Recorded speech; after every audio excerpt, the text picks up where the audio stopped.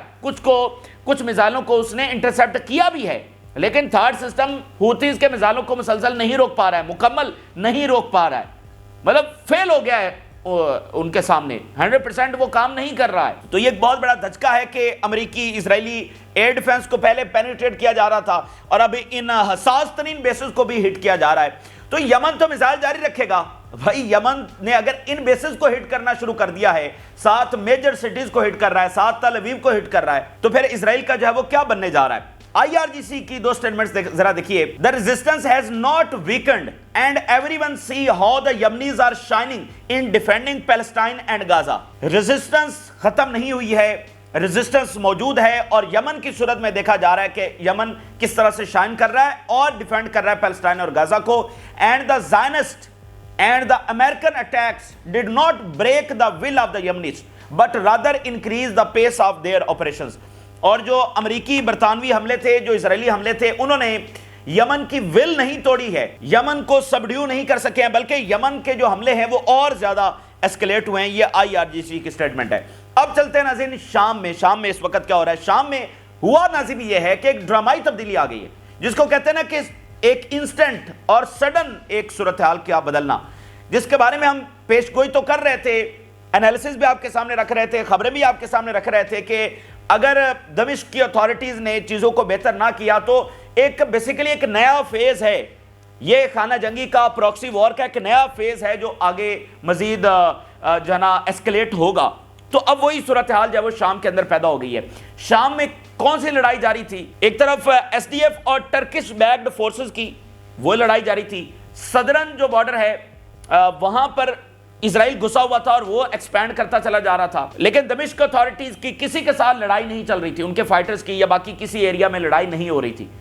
اب جو دمشق کی اتھارٹیز ہیں، وہ جو فورسز ہیں جو کہ آگے چل کر اب نیشنل آرمی بنیں گی اگر یہ آگے بڑھتا ہے معاملہ، وہ فائٹر جو آئے تھے HTS کے سارے جنہوں نے اوور تھرو کیا، اب ان کی لڑائی شروع ہو گئی ہے مختلف گروپس کے ساتھ، مختلف شہروں کے اندر، مختلف علاقوں کے اندر. اور وہ کہہ رہے ہیں کہ جو فارمر رجیم تھی اس کے ساتھ جو منسلک لوگ تھے، جو ٹرائبز ہیں، جو مختلف پاور سینٹرز ہیں، گروپس ہیں، ان کے خلاف ہم نے آپریشن کا آغاز کر دیا ہے. اور یہ کئی شہروں میں، کئی علاقوں میں یہ ہو رہا ہے.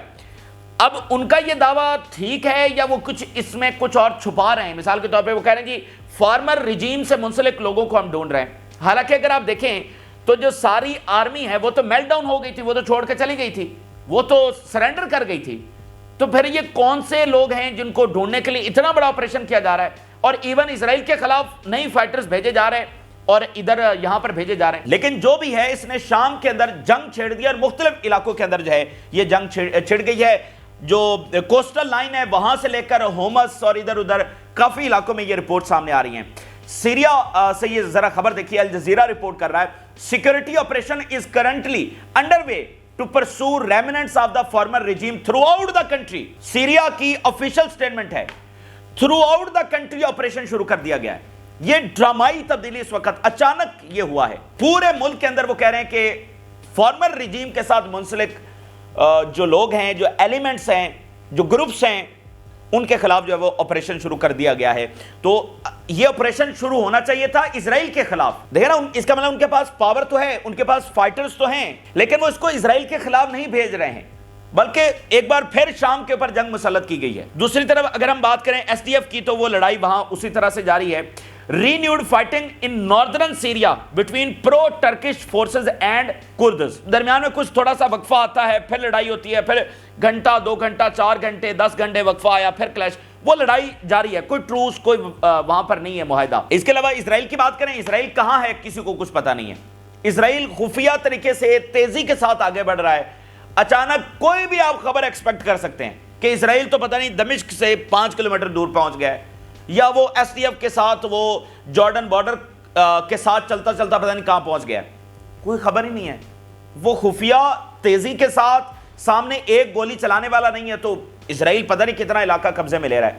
اب اس حوالے سے زیادہ خبریں نہیں آ رہی ہیں. خفیہ طریقے سے اسرائیل آگے بڑھ رہا ہے. اس کے ساتھ جو چوتھا ناظرین کام ہوا ہے وہ روس کے حوالے سے ہوا ہے. روس نے یہ اناؤنسمنٹ کی تھی کہ ان کی بیسز کے اوپر حملے کی پلاننگ ہو رہی ہے اور امریکہ اور برطانیہ یہ پلاننگ کر رہے ہیں، ایک ٹیررسٹ اٹیک وہ ہماری بیسز کے اوپر کروانا چاہتے ہیں۔ ذرا ابھی خبر دیکھیے، اس اناؤنسمنٹ کے چند ہی گھنٹوں کے بعد ذرا دیکھیے خبر کیا آئی ہے۔ Operation directors set up check points on the road to Hmeimim military base and prevents entry and exit from it. Hmeimim military base Russia کے ملٹری بیس ہے، اس میں جو دمشق اتھارٹیز کے فائٹرز ہیں، وہ جو فورسز ہیں، انہوں نے چیک پوائنٹس وہاں پر لگا دی ہیں، ٹھیک ہے، چیک پوائنٹس لگا دیے ہیں۔ حمیم ملٹری بیس کی طرف آنے والے جو روڈز ہیں وہاں پر چیک پوائنٹس انہوں نے لگا دی ہیں۔ اور چیک پوائنٹس کس لیے لگائی ہیں؟ کیا یہ ان کا محاصرہ کیا گیا ہے؟ مطلب کیا روس کی بیسز کا محاصرہ کر لیا گیا ہے کہ اس کے گرد جو ہے وہ چیک پوائنٹس لگا دی گئی ہیں، فوج یہ جو سارے فائٹرز ہیں یہ وہاں پر آ گئے ہیں، یا یہ ان کی پروٹیکشن کے لیے ہے کہ کوئی اور گروپ آ کر رشیا کی بیسز کے اوپر حملہ نہ کر دے؟ کیونکہ یہ اتنی خبر آئی ہے کہ چیک پوائنٹس وہاں پر لگائی جا رہی ہیں۔ لیکن اگر یہ پروٹیکشن کے لیے ہے تو پھر ایگزٹ کیوں بند کیا گیا؟ یعنی اس بیس سے نہ کوئی نکلے گا نہ کوئی اس کی طرف جائے گا۔ ایگزٹ اور انٹری پوائنٹ جو انہوں نے بند کر دیا ہے، جانے کی تو سمجھ آتی ہے کہ چلو چیک کر کے بھیجیں گے، اندر سے بھی کسی کو باہر نہیں آنا، تو یہ کیا پروٹیکشن کے لیے ہوا ہے؟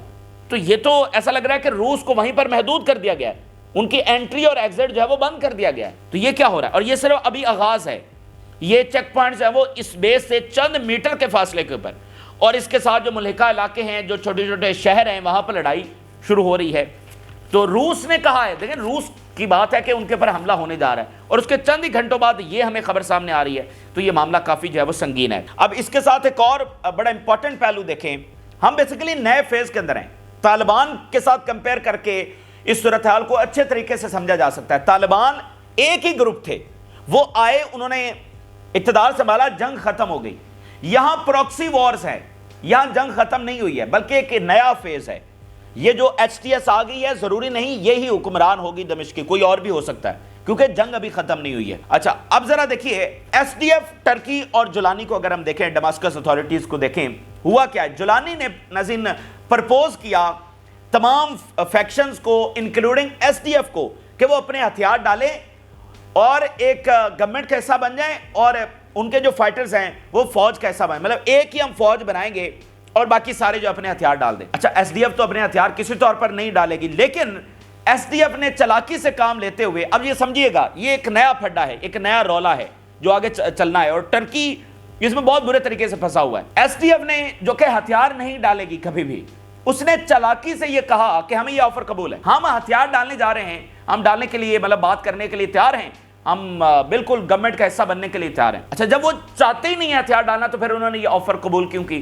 کیونکہ ایس ڈی ایف کو یہ پتا تھا کہ اردگان کو یہ کبھی قبول نہیں ہوگا، اردگان کبھی نہیں چاہے گا کہ ایس ڈی ایف بھی گورنمنٹ کا حصہ بنے، ٹھیک ہے۔ ایس ڈی ایف کے ساتھ ان کی لڑائی ہے نا، جو کچھ انہوں نے شام میں کیا ہے وہ اس کی جسٹیفیکیشن ہی یہ دیتے ہیں کہ ہم نے ایس ڈی ایف کو اور یہ گروپ سارے ان کو ختم کرنے کے لیے، اور کیا اردگان کی سٹیٹمنٹ ہے کہ بھائی ان کو ہتھیاروں کے ساتھ دفن کریں گے۔ وہ تو کسی طور پر اردگان نے قبول نہیں کرنا تھا، یہ ایس ڈی ایف کا ایسٹیمیٹ تھا، وہی ہوا، ایس ڈی ایف نے قبول کر لیا، اردگان نے کہا کہ ایس ڈی ایف کو تو ہم قبول نہیں کرتے۔ تو وہ اب جولانی صاحب کی جو پوزیشن ہے نا، وہ کمپرومائز ٹوٹلی، کہ مطلب اس نے ایک پرپوزل دیا، وہ ایک طرح سے دمشق کا حکمران ہے اور اس کا پرپوزل کوئی معنی نہیں رکھتا، تو وہ ایک مطلب انکمفرٹیبل ایک معاملات دیکھیں نا، جب گروپس حکومت میں آ جاتے ہیں تو ضروری نہیں کہ پیچھے جو اس کے کھڑا ہو وہ اس کی پوری بات مانے۔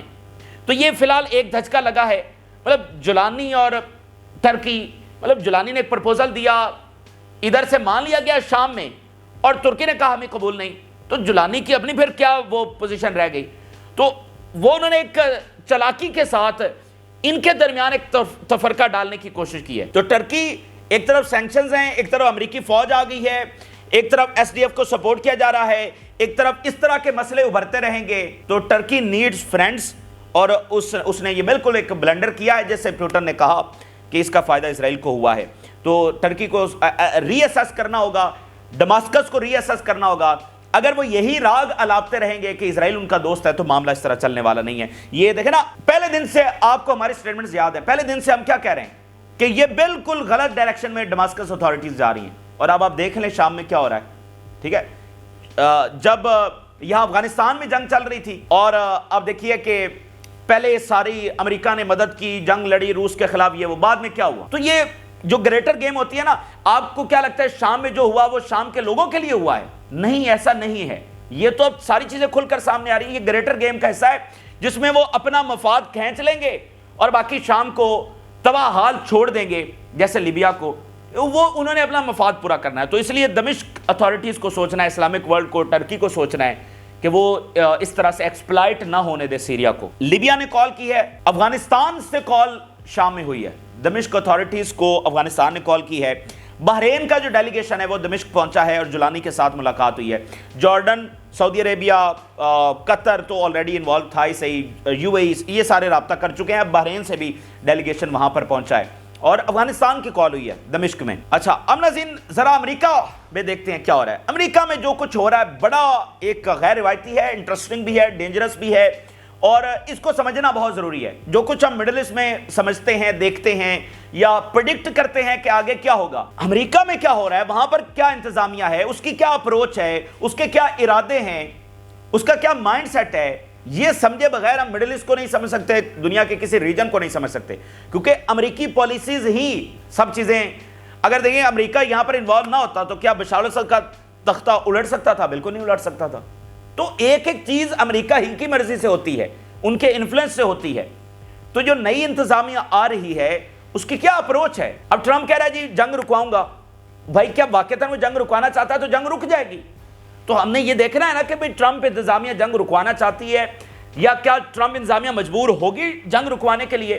سو امریکہ از دا سپر پاور، اچھی ہے بری ہے وہ ایک الگ ڈیبیٹ ہے، لیکن وہاں پر کیا ہو رہا ہے، وہ کیا فیصلے لے رہے ہیں، یہ سمجھنا بہت ضروری ہے، کیونکہ اگلا منظرنامہ آپ ان کو دیکھے بغیر نہیں سمجھ سکتے۔ اب جو کچھ امریکہ میں ہو رہا ہے وہ انتہائی غیر روایتی، یعنی کوئی امریکی انتظامیہ اس طرح کے فیصلے نہیں کرتی جو اس وقت ٹرمپ انتظامیہ کرنے جا رہی ہے، کر رہی ہے، جس طرح کی وہ سٹیٹمنٹس دے رہی ہے۔ اب ناظرین ٹرمپ انتظامیہ کی جو سٹیٹمنٹ آئی ہے، جو انہوں نے بات کی ہے، انہوں نے کہا جی ہم $2 ٹریلین کا بجٹ کٹ کرنے جا رہے ہیں۔ $6 ٹریلین امریکہ کا سالانہ بجٹ ہے، $6 ٹریلین۔ اس میں سے وہ کہہ رہے ہیں کہ ہم نے 2 ٹریلین کم کرنا ہے، یعنی 4 ٹریلین کے اوپر اس کو لے کر آنا ہے، اور اس کے لیے سینکڑوں ڈپارٹمنٹس، پروجیکٹس، نوکریوں سے فارغ۔ بھائی $2 ٹریلین کی ہم بات کر رہے ہیں، پاکستان کا ٹوٹل بجٹ $8 بلین ہے اور یہاں $2000 بلین کی بات ہو رہی ہے۔ تو سوچئے کتنے ڈپارٹمنٹس، کتنے پروجیکٹس، کتنے منصوبے وہ ختم ہوں گے، کتنی زیادہ جابز ختم ہوں گی۔ تو وہ $2 ٹریلین کٹ کرنے جا رہے ہیں، اور اس میں آپ ذرا دیکھیے اس ایک سٹیٹمنٹ کے ساتھ ساری دنیا متوجہ ہو گئی ہے، کیونکہ اس 2 ٹریلین کے اندر وہ بھی شامل ہے جو پوری دنیا کو جاتے ہیں، یو ایس ایڈ، اور پھر آپ دیکھیں امریکہ الیکشنز کے لیے پیسہ دیتا ہے۔ مثال کے طور پہ کسی بھی ملک میں الیکشن ہوئے ہیں تو یورپ سے بھی پیسے آتے ہیں، امریکہ سے بھی پیسے آتے ہیں، یعنی ان کی ویلیوز کو پروموٹ کرنے کے لیے، اور جو آپ یہ ساری باتیں سمجھتے ہیں کہ الیکشنز کے لیے وہ فنڈ کرتے ہیں کہ ٹھیک ہے الیکشنز ہونے چاہیے۔ ایسے کتنے ہی پروجیکٹس ہیں، تھنک ٹینکس کو، انسٹیٹیوشنز کو، میڈیا کے اداروں کو پیسے آتے ہیں، ایک بہت بڑا نیٹ ورک ہے، ٹھیک ہے نا۔ تو وہ $2 ٹریلین کے اندر وہ بھی شامل ہے، وہ ملٹری ایڈ بھی شامل ہے جو مختلف ملکوں کو جاتی ہے، وہ بھی ساری کویسچن ہوگی۔ تو یہ ایک ایک ملک اس سے متاثر ہونے جا رہا ہے، یہ اتنی بڑی ہیوج چیز ہے، اور یہ مطلب کوئی روایتی سیاستدان وہاں پر نہیں کر سکتا۔ اس لیے تو کھپ پڑی ہوئی کہ بھئی اب کیا ہوگا، اچانک $2 ٹریلین کاٹنا، تو یہ تو عجیب سی بات ہے، اور وہاں پر ڈیبیٹ ہے کہ یہ کتنا پریکٹیکل ہوگا۔ لیکن آپ اس کی مین چیز اپروچ ہے کہ یہ وہ ٹرمپ انتظامیہ ہے جیسی کوئی امریکی انتظامیہ آج سے پہلے نہیں آئی ہے، یہ بالکل غیر روایتی ہے، غیر روایتی ان کے فیصلے، غیر روایتی ان کا ڈیسیژن پروسیس ہے۔ مثال کے طور پہ ایلون مسک ہیں، اب ان کا سیاست سے کیا تعلق ہے، لیکن ان کا انفلوئنس ہے پوری طرح سے ٹرمپ انتظامیہ میں۔ تو مختلف لوگ ہیں نا، اب انہوں نے مختلف انداز کے اندر دنیا کو انفلوئنس کرنا ہے۔ اب وہاں پر میس امیگریشن ہونے جا رہی ہے، میس امیگریشن، اور اس میں اب نئی تبدیلی یہ آئی ہے، نئی بات یہ سامنے آئی ہے۔ ایک تو وہ ہے نا جو یعنی غیر قانونی طور پر ڈنکی لگا کے داخل ہوئے ہیں، وہ تو نکلیں گے ہی نکلیں گے، لیکن اگلی بات جس سے اب زیادہ رولا وہاں پر پڑا ہوا ہے وہ یہ ہے کہ جو سکلڈ لیبر ہے وہ بھی نکالی جائے گی۔ مطلب جو پی ایچ ڈی جنہوں نے وہاں پر کی ہے، کوئی کمپنیز کے سی او ہیں اور لیگل طریقے سے بھی آئے ہوئے ہیں، ٹھیک ہے، مطلب پڑھے لکھے سکلڈ لوگ ہیں،